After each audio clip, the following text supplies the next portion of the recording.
Ruuray waxaa jira hab-dhaqan wanaagsan oo laga baahan yahay in aan ku dhaqanno si nolosheena iyo dhaqankeenuba u noqdaan kuwo wanaagsan. Tusaale ahaan, qashinka dhulka yaallo kama tagno ee waan qaadnaa oo meesha loogu talagalay ayaa ku ridnaa si aan uga badbaadno dhibaatadiisa caafimaad, si aan ugu noolaano deegaan qurxoon oo soo jiidasho leh. Waa in aan ilaalinaa dhirta, kuna dadaalnaa waraabinteeda iyo xanaaneynteeda gaarka ah. Marka aan bulshada ku dhex jirno, haddii aan hindhisno, waxaa habboon inaan gacanta saarno afka ama aan xusulka soo laabno, si aan qofka noo dhow ugu ilaalino dhibcaha yar ee la socda hindhisada. Waana anshax wanaagsan.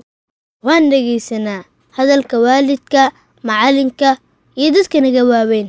Waana ixtiraamnaa sidoo kale.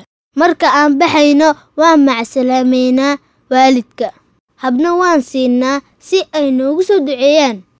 Gacanta ayaan u taagnaa si xushmad leh. Marka aan wax u baahno ama aan rabno inaan su'aal weydiino macalinka. Marka aan wax isweydiisanayno, waa inaan isku weydiisanaa si ixtiraam leh. Iskuna siinaa. Sidoo kale, waa in qofka wax ku siiyaa aad u mahad celisaa, kuna dhahdaa mahadsanid.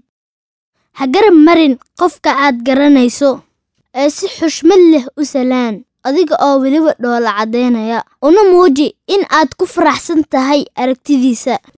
Astaan Ubad. Furaha farxad.